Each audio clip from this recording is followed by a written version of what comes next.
Hello and welcome to episode 10 of No Whining. Coming at you right now, let's get into our first wine of the afternoon, which is a 2021 Karlstadt Steinecker. This is about $25, coming from producer Koehler-Ruprecht. And the grape variety on this is Riesling. So we are in the region of Karlstadt, and this is a village in Pfalz, Germany. And Germany is the birthplace of Riesling, so we are exactly where we want to be with this. Riesling is very much a cool climate grape, makes perfect sense in this part of the world. This wine is off-dry. Now that's different than every single one we've tasted at this point has been a dry wine. We've said that over and over. And off-dry means that it's got just a little bit of residual sugar left in it, not a ton, less than 25 grams per liter, but that is going to affect how it presents itself when we try it on the jaws. There's only about 180 cases of this particular wine in existence, and this is in a cabinet style, and that's versus a Spätlese. What that means is Cabernet, they're early picked grapes. Spätlese is late harvest grapes, all right? Now, grapes that are harvested early tend to display certain characteristics.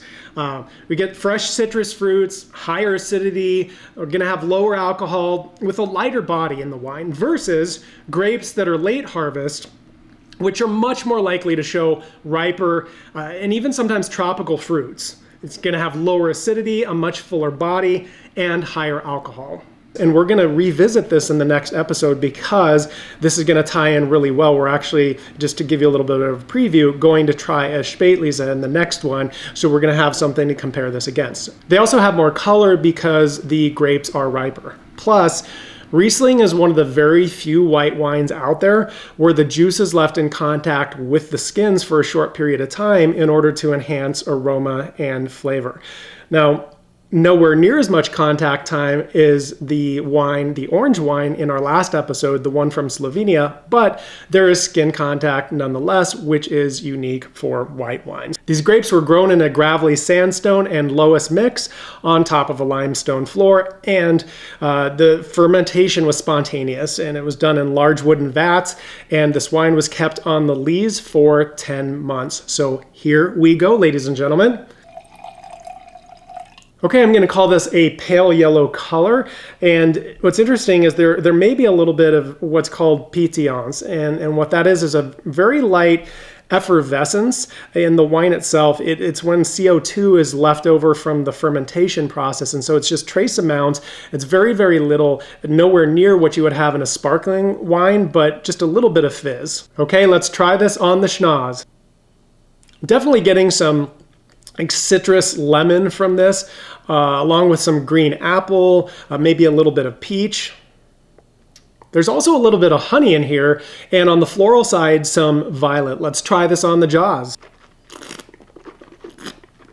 You can definitely taste in there the honey, the peach. There's a little bit of apricot, but you certainly can tell that there is some sugar in there, right? Like there's just a little bit of sweetness to it.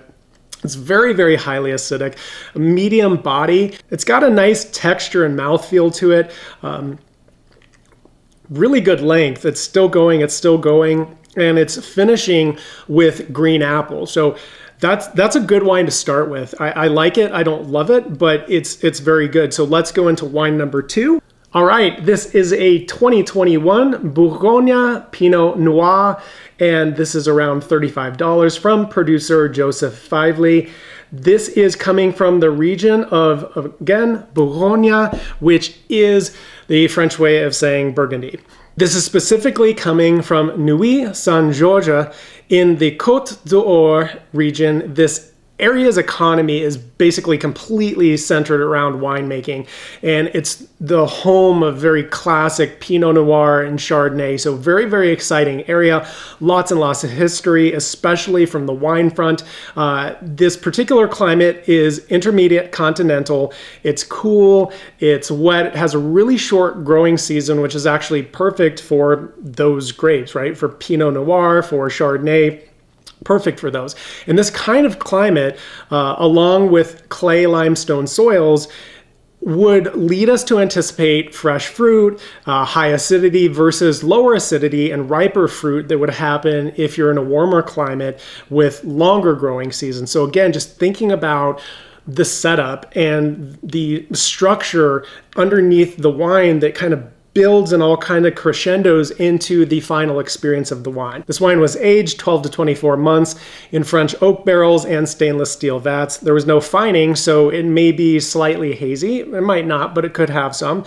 There was only light filtration, so it's possible as well that we could see some sediment in the wine. All right, let's get going. Okay, here we go. I'm going to call this a pale ruby color. It's got a little bit of a garnet rim, and it definitely gets lighter out toward the edge. Let's try this on the nose and see how she does. Definitely a lot of red fruit in here, some pretty fresh red fruit.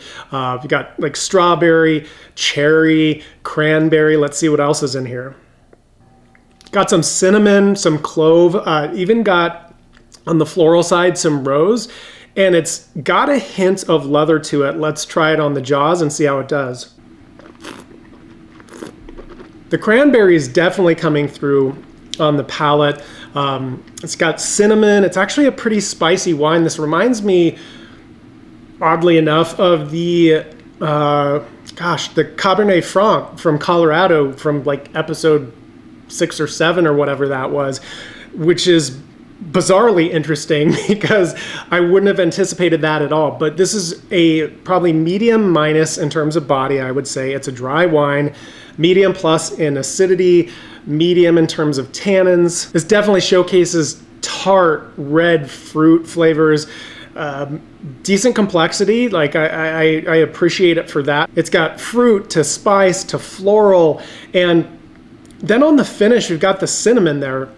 So I like this quite a bit. It's a very different wine from the last couple that we've had, but again, reminiscent of one we had not too long ago. And between the two of these, they're both very, very interesting, but I am gonna have to go with the red. I'm gonna have to go with the 2021 Bourgogne from producer Joseph Faiveley. I am not super excited about this wine. Like I need to be clear on that. Like I don't love either one of these wines, but between the two of them, this would be the winner.